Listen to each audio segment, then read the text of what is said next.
यहाँ तक मुझे लगता है कि सबको चीजें क्लियर हो गई, ठीक है।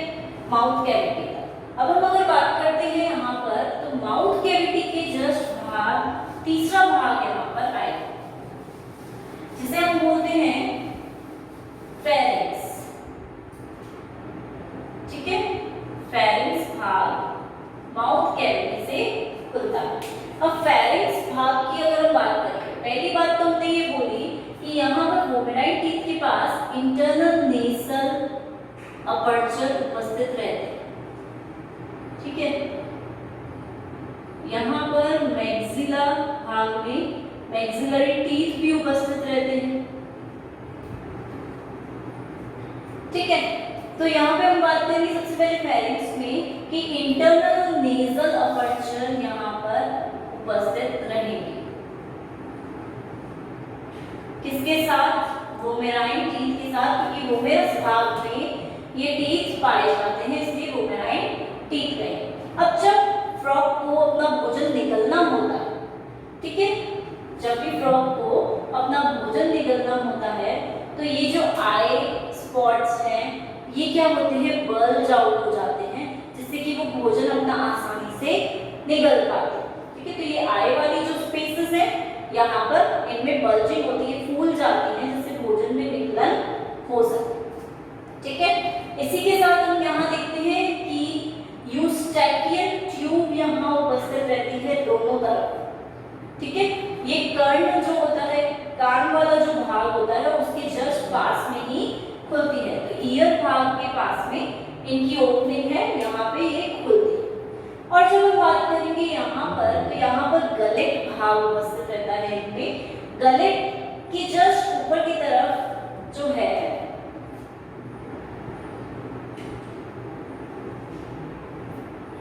ठीक है, गलेट की जस्ट ऊपर की तरफ जब हम बात करते हैं तो ग्लॉटिस भाग भी उपस्थित है, ठीक है।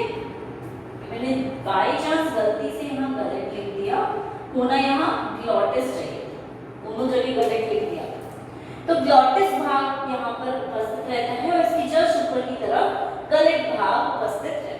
जब हम ग्लॉटिस भाग की बात करते हैं तो ये क्या करता है? कंठ की तरफ फूड को ले जाता है, जो हमारा हम बोलते हैं गला है, उसकी तरफ, कंठ की तरफ फूड को लेकर जाता है। और गलेट भाग की जब बात करते हैं तो ये फेरिंक्स से ईसोफेगस की तरफ लेकर जाता है, ठीक है। तो गलेट भाग से फेरिंक्स से ईसोफेगस की तरफ खुलता है।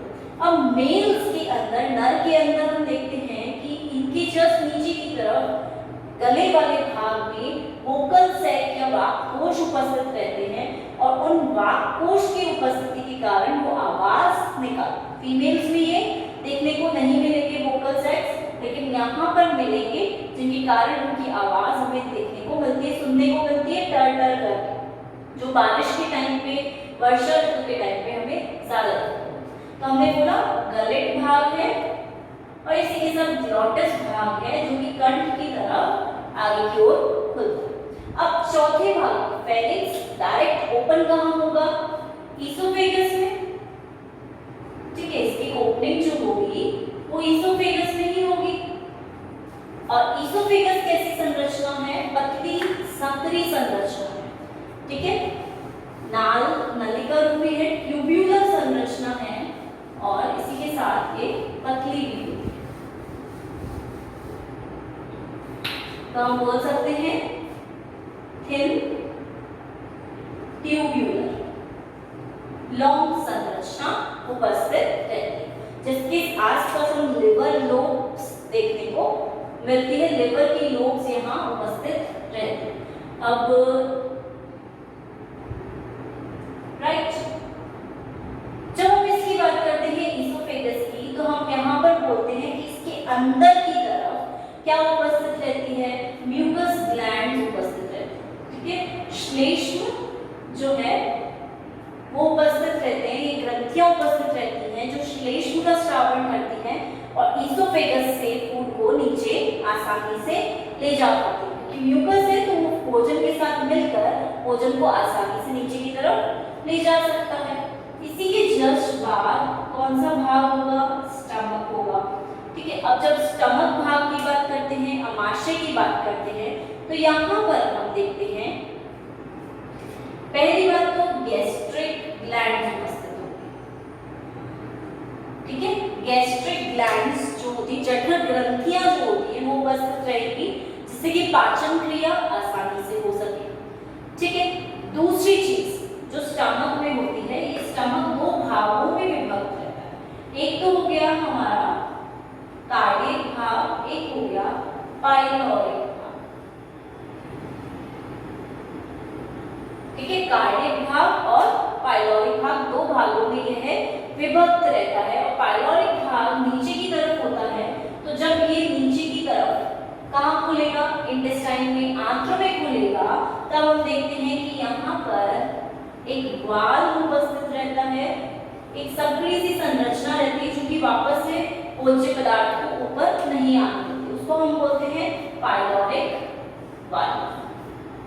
ठीक है, स्टमक चौड़ा है, थैलानुमा संरचना इसकी होती है, सबसे चौड़ा आहार नाल का भाग है, मतलब हम बोल सकते हैं बहुत ब्रॉड भाग है आहार नाल का और बैग लाइक स्ट्रक्चर जैसा होता है। यहाँ पे कुछ मीजेंट्री भी उपस्थित रहती है। ठीक है, कुंडलित आकार में कुछ मसल्स, मांसपेशियां भी उपस्थित रहती हैं और मीजेंट्रीज भी पाई जाती है। अब एक बार हम स्टमक की संरचना को देख लेते हैं, किस प्रकार से इनकी संरचना होती है।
तरह से कुछ संरचना है। ठीक है, ये जो सेल्स यहाँ पर उपस्थित होंगे इन्हें हम बोलेंगे गॉबलेट सेल्स या गॉबलेट कोशिका। ठीक है, यहाँ पर उपस्थित होगा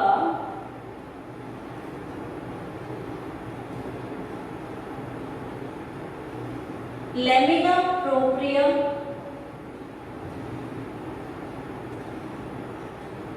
प्रोप्रिया की संरचना ये है हमारा म्यूकस ग्लैंड,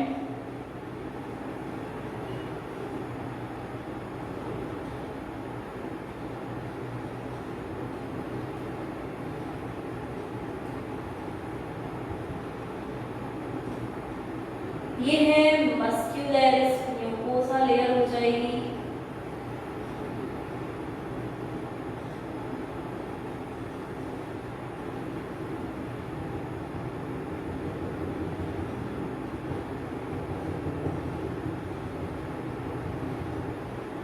ठीक है, ये हो जाएगी मस्क्यूलरिस म्यूकोसा और इसके जस्ट नीचे ये जो लेयर है इसको हम बोलते हैं एडवेंटिटा एक्सटर्नम। ठीक है, क्योंकि बाहर की तरफ है तो एडवेंटिना या एडवेंटिटा एक्सटर्नम। तो इस तरह से यहाँ पर लेयर्स होती है, म्यूकस ग्लैंड्स भी यहाँ उपस्थित रहते हैं और ये दो भाग में कार्डियक और पाइलोरिक भाग में विभक्त रहता है। ठीक है, ये हम स्टमक का टीएस देख रहे हैं। ठीक है, ये स्टमक का टीएस किस तरह से उपस्थित रहेगा, राइट।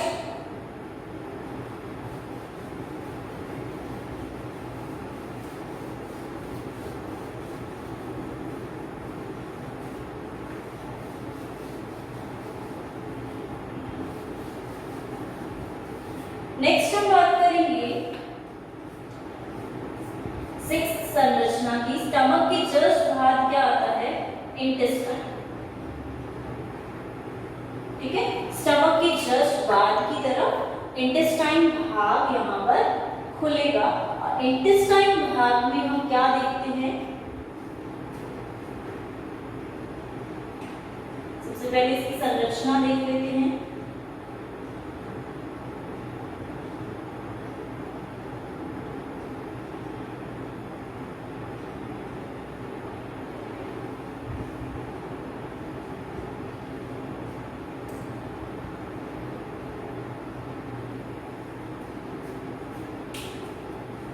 ठीक है, कुछ इस प्रकार से संरचना देखने को मिलेगी। लेकिन एक चीज और यहाँ पे जो हम देखते हैं कि ये स्मॉल इंटेस्टाइन और लार्ज इंटेस्टाइन में विभक्त रहते हैं।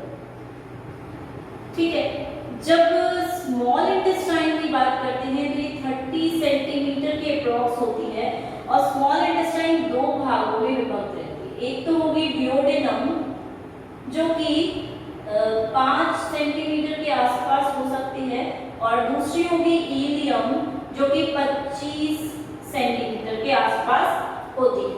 ठीक है, डियोडेनम स्टमक के साथ साथ ही चलती है और वहीं पर ये उपस्थित रहती है।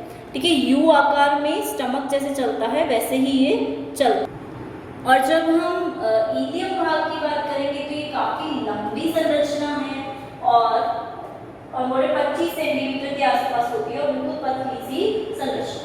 जब डियोडेनम के भाग की बात करते हैं तो यहाँ पर डियोडेनम में हमारी पेंक्रियास में भी डक्ट्स उपस्थित थी, वो भी यहीं आगे खुलती हैं और हमारा जो लिवर है उसमें भी डक्ट उपस्थित थी, वो भी यहीं आकर खुलती है। मतलब जो मोस्ट ऑफ द पाचन क्रिया है वो कहाँ हो रही है, डियोडेनम भाग में ही हो रही है। और स्मॉल इंटेस्टाइन में विलाय जैसी संरचनाएं उपस्थित रहती हैं।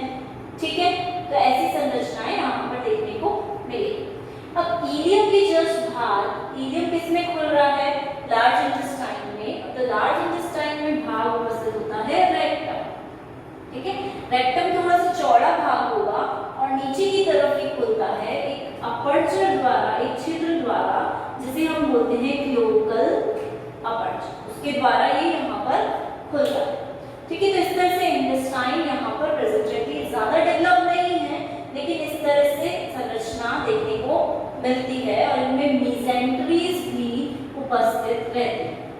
ठीक है, जब हम बात करते हैं तो इनमें मीसेंट्रीज भी देखी जाती हैं, इसके साथ मसल्स भी देखी जाती हैं। अब एक बार संरचना को ध्यान से देख लेंगे हम तो हमें चीजें और क्लियर हो जाएंगी।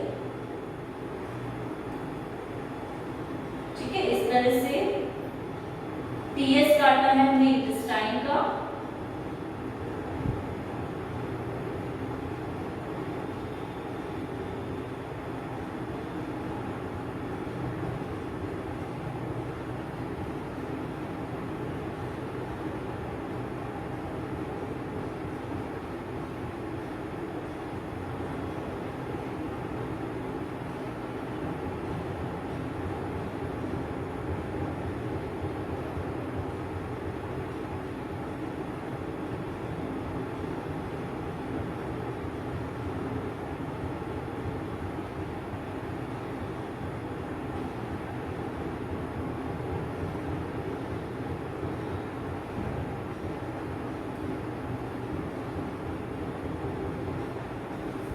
ठीक है, ये सेल्स होंगे गॉबलेट सेल्स जो यहाँ व्यवस्थित रहेंगी। यहाँ पे विलाय भी उपस्थित रहेंगी।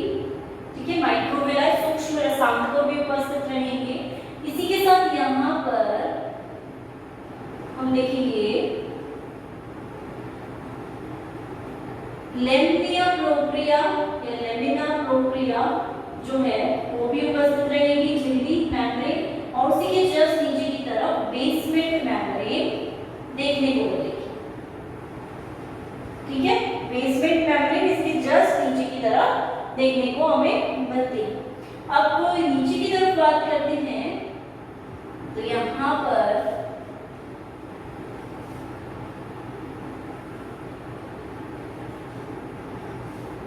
सीरोसा लेयर देखने को मिलती है। ठीक है, और यहाँ पर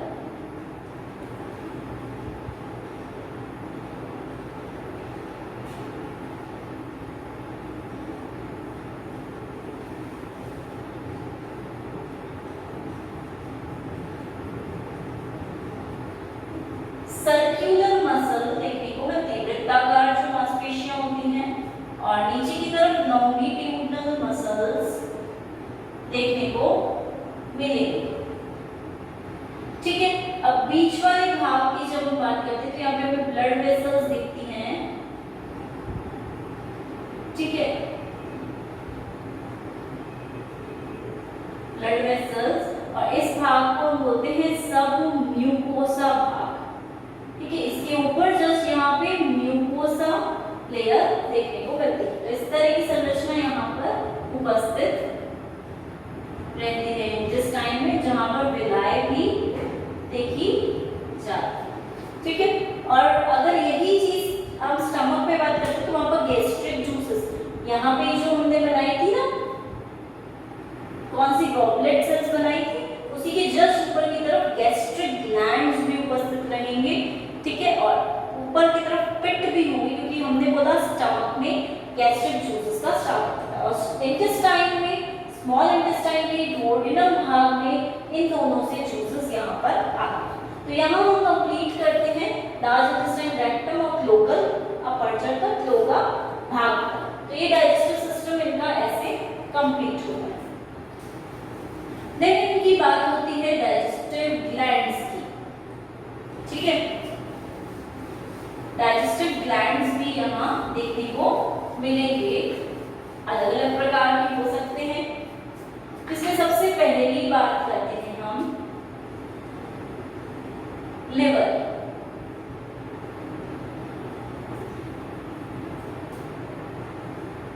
ठीक है, यकृत।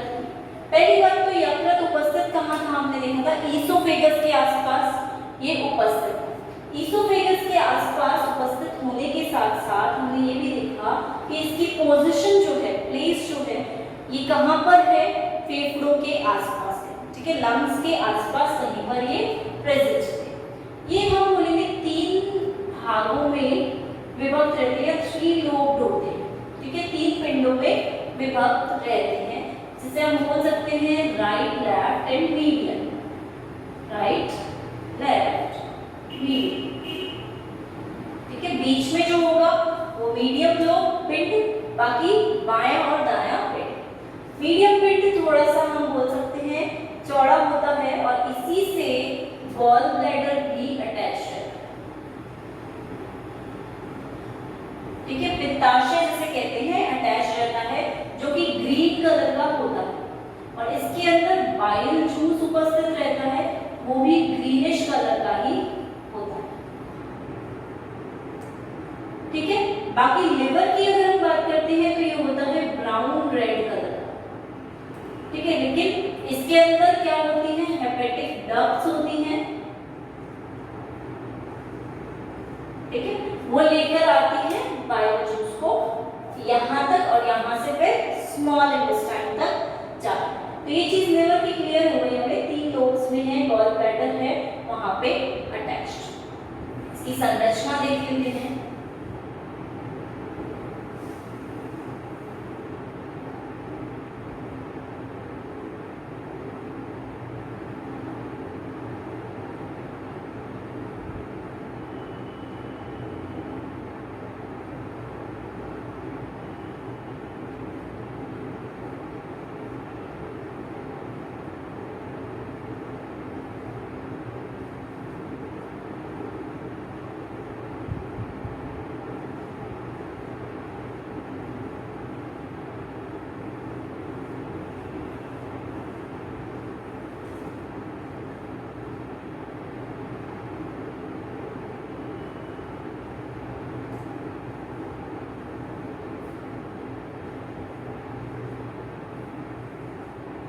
इस प्रकार से यहाँ पर कोशिकाएं जो होती हैं वो व्यवस्थित रहती हैं, अलग अलग प्रकार।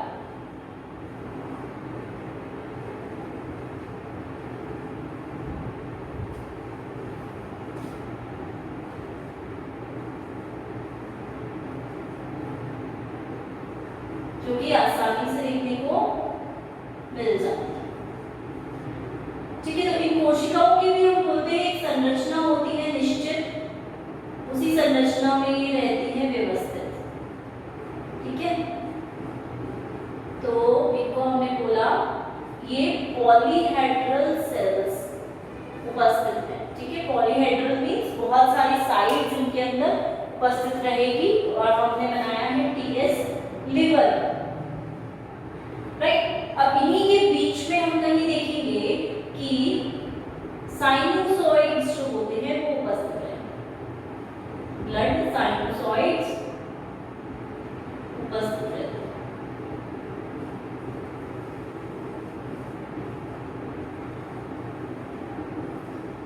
ठीक है, और यहीं कहीं देखेंगे ब्लड वेसल भी उपस्थित रहती है और बीच बीच में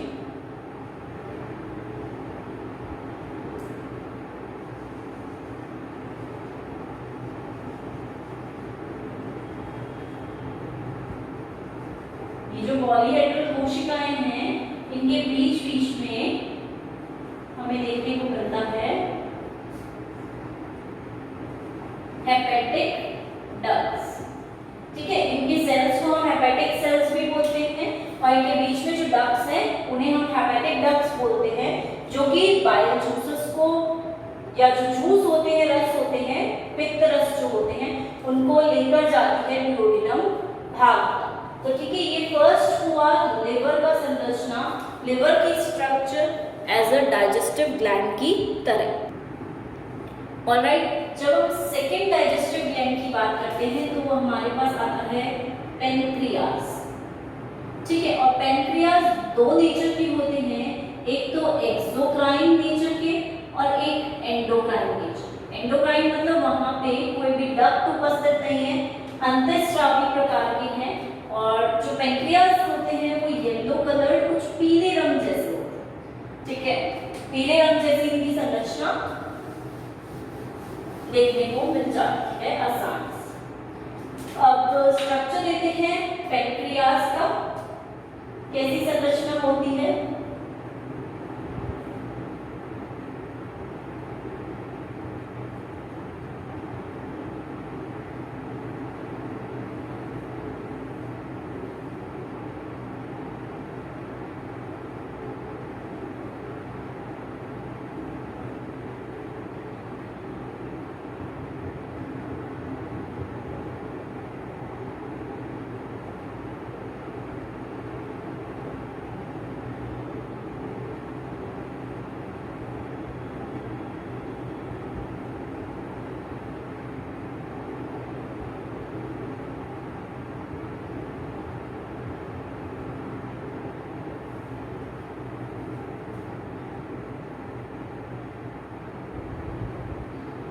इस तरह से चीजें यहाँ देखने को मिलेगी।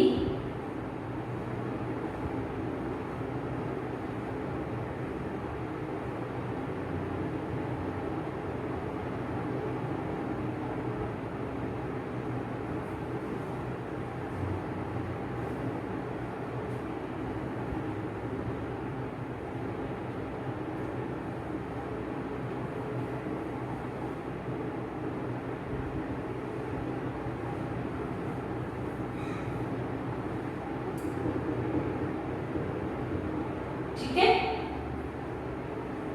फिर हम बात करेंगे यहाँ पर संरचना की। तो इस तरह से यहाँ पर भी संरचना देखने को मिलेगी।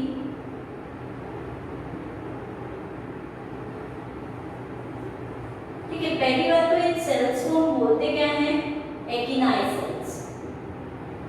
क्योंकि ये जो फ्लावर की शेप में सेल्स होते हैं इनको हम नाम देते हैं और ये नाम होता है एसिनाई सेल्स। ठीक है, ये सेल्स जो होते हैं ये एक्सोक्राइन नेचर के होते हैं। ठीक है, बाह्यस्रावी नेचर के होते हैं, एक्सोक्राइन ग्लैंड्स की तरह, ग्रंथियों की तरह कार्य करते हैं और ये ही पाचन में, डाइजेशन में वर्क करेगा। ठीक है, डाइजेशन के प्रोसेस में वर्क इनका ही रहता है। अंदर की तरफ जो सेल्स होते हैं वो होते हैं हमारे अंतःस्रावी प्रकार के, एंडोक्राइन नेचर के।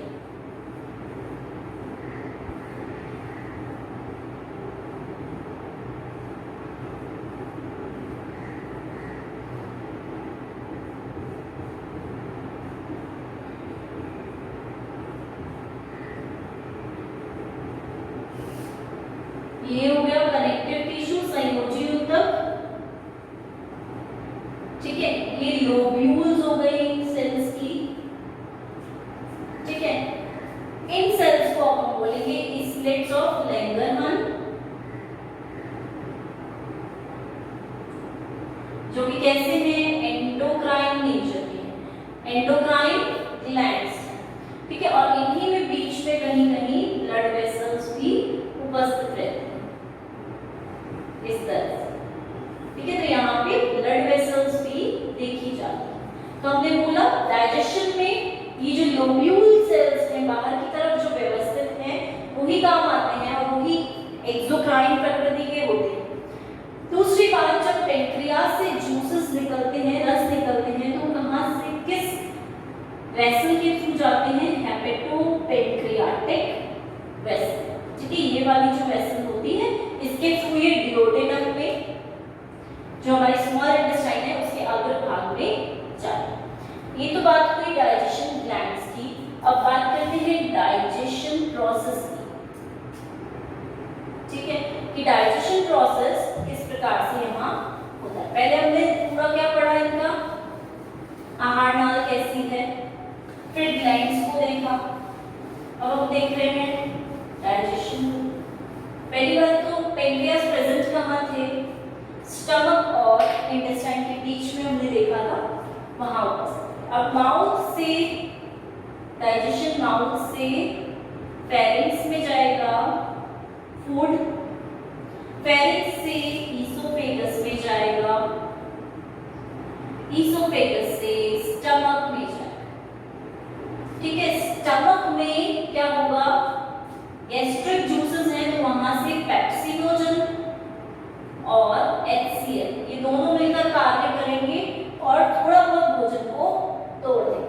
अब स्टमक से आगे टूटा हुआ भोजन जाएगा इंटेस्टाइन में, और इंटेस्टाइन में हमने बोला हेपेटिक और पेनक्रियाटिक जूसेस है, ठीक है। तो वो इन पे वर्क करेंगे और इनको और छोटा छोटा तोड़ देंगे और फिर बाद में इंटेस्टाइन से क्लोका के थ्रू वेस्ट जो मटेरियल होगा वो बाहर आउट, और यहाँ से एब्जॉर्प्शन हो जाए, अवशोषण हो जाए, ठीक है।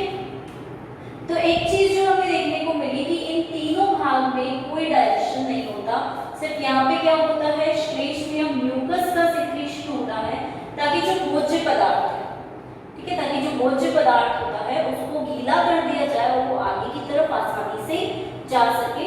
दूसरी चीज जो यहाँ देखने को मिलती है हमें वो ये है कि ठीक है, हमने बोला म्यूकस है, श्लेष्म का स्रावण हो रहा है और इसी के कारण भोजन आगे की तरफ फिसल पा रहा है, जा पा रहा है।